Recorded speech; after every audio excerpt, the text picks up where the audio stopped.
On August 4th of 2017, I experienced every mother's worst nightmare when I found my only son, Roman, asleep forever in his bed at the age of 27. Let me go back to the beginning of his story. When Roman was born, he was healthy and strong. He was developmentally and physically ahead of his peers when he was walking and talking by the age of 1. By approximately 2.5, we started to notice some signs of anxiety and possible trauma. At 3.5, he was reading fluently, and at age 5, he was placed into accelerated classes in school. This was also the time that we found out that he had been a victim of sexual abuse. I was such a naive young mom. I wasn't sure how to handle it at the time, and I have great regrets that I didn't do more to deal with it then. But that trauma, along with a family history of mental illness, eventually triggered some self-medicating behavior. By the time he was age 8, he was overeating and was very overweight.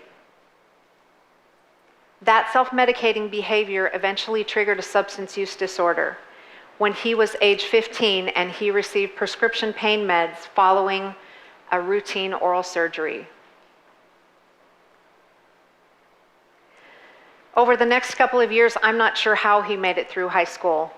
He was using things that he found at home that were prescriptions in our own medicine cabinet, as many family members have those that are accessible, and also was using things that he got from his friends at school. His senior year, his father and I got divorced. It was devastating to him, and I believe that he began to use heavily in order to deal with the pain of the loss of that only family that he'd ever known.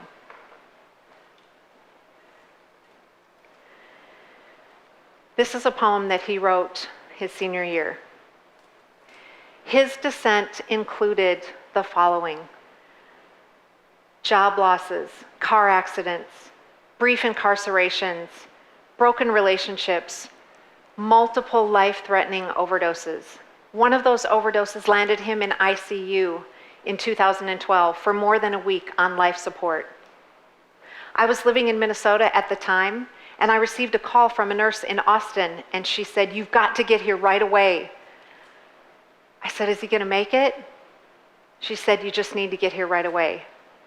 Literally within an hour and a half, I was on the next plane, got to Austin, and when I arrived, they told me they didn't think he was gonna make it, and that I needed to prepare for the inevitable. Miraculously, he lived, and the doctor said to us that day, "This is not medically possible." It was in that moment that I decided to change my last name to Grace, because I knew that it had been the grace of God that saved him. Over the next few years, we went through various seasons of relapse and recovery. And in December of 2016, he called me one night and he said, "Mom, I don't think I'm gonna make it much longer." And I heard something different in his voice, and I knew I needed to get to him immediately. I said, "Honey, do you think you can make it one more day?" He said, "Yeah, I think I can make it one more day." So I got up the next morning, and at 5 a.m. I drove for 16 hours straight through to get to Austin, Texas. When I picked him up at 8 p.m. that night, he was standing in a parking lot holding a plastic bag that said patient belongings. All he had to his name was his laptop and a pair of underwear. He literally collapsed in the car, and we drove straight through all the way back to Evansville. We spent the next Christmas together for the first time in nearly 8 years, and the following 8 months, he went to treatment. He relapsed and relapsed and recovered again, and finally he had achieved some sobriety. He was about 30 days into his sobriety when I found him that night. He was so proud. He was starting to feel better and think better, and was really excited about having a small amount of sobriety for the first time in such a long time. I went down to his room that night, as I had done every night. I would go downstairs and I'd say, "I'm here for my good night hug." When I walked in his room, I literally thought he was asleep. So I turned around and walked back out of the room, and then something said, I think I better go back and turn off the light and turn off the TV. He'll sleep better. That's the way us moms think. When I got a little bit closer to him, I realized that he was no longer breathing. And in that moment, I said out loud, so this is how this is going to end. And I exhaled. And then I called 911, and my husband and my pastor and my mentor, and they all arrived within a few minutes. And we sat together as our faithful servants did everything they could to try to revive him. When they took him out of his forever home that night, we gathered around him and we said a prayer. I kissed his forehead and I said, Roman, I love you.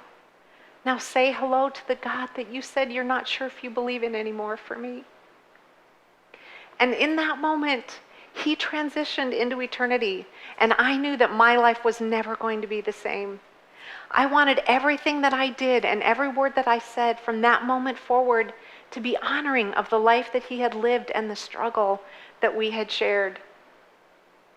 I wanted to be able to offer others in their darkest moments an opportunity to find joy and hope through gratitude. I was grateful. I was grateful even in the moment that I found him. I was grateful that he had passed peacefully. I was grateful that I was the one that found him and that I was there in his first moment and in his last. I was grateful that he knew he was loved and safe, and grateful for all of the time that we had before he passed.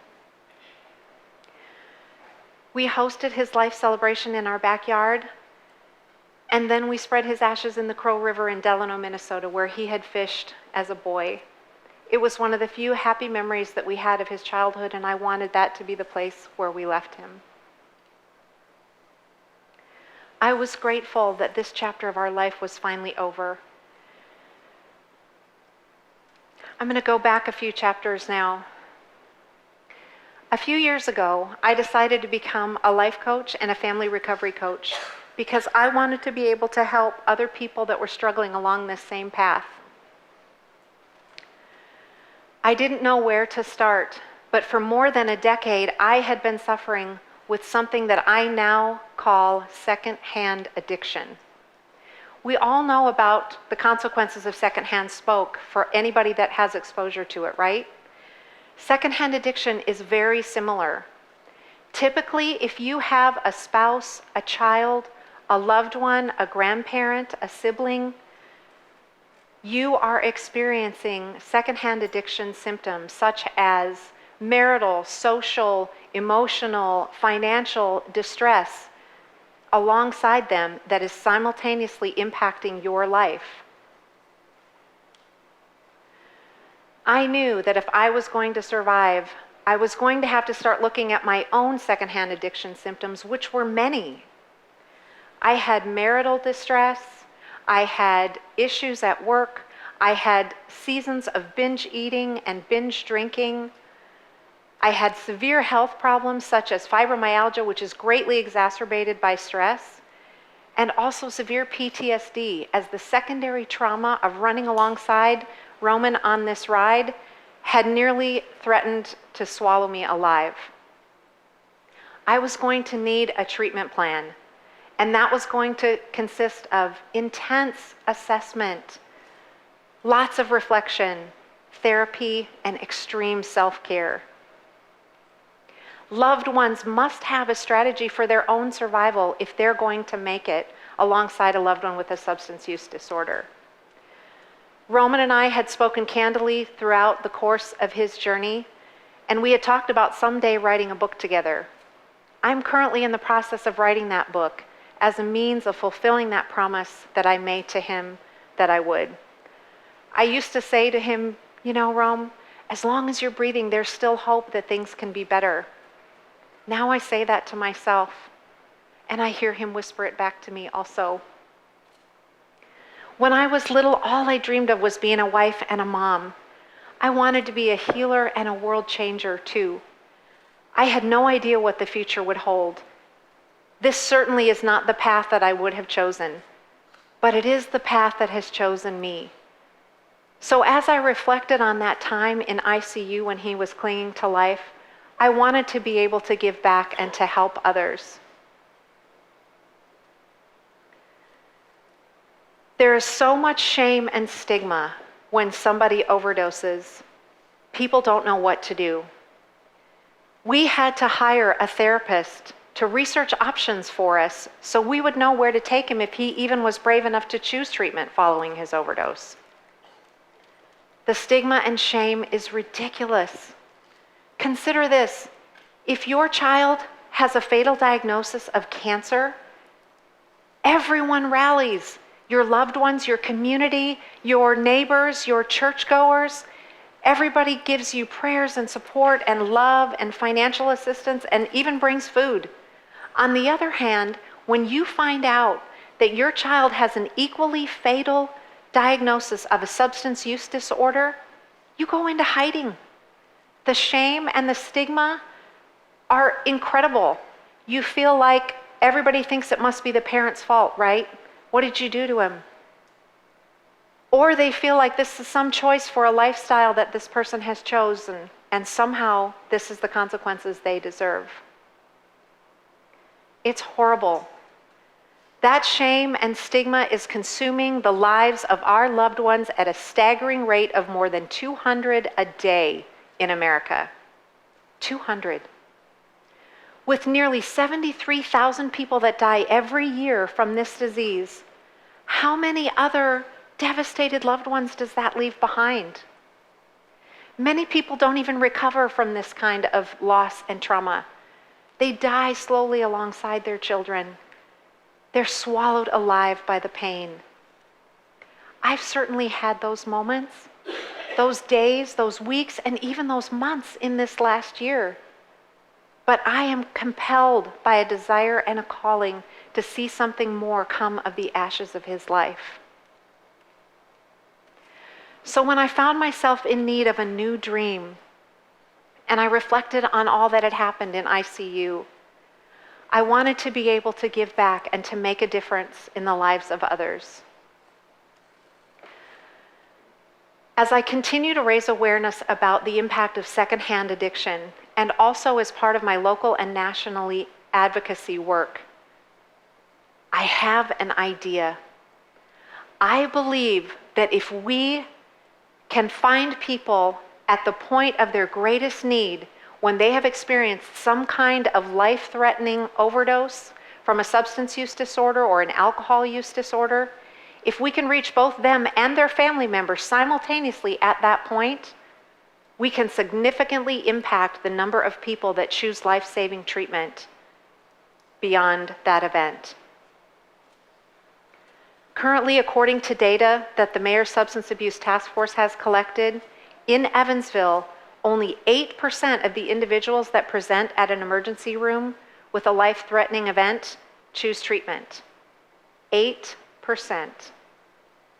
The rest of them typically go back to reuse, they become incarcerated, or they die. That's the cycle.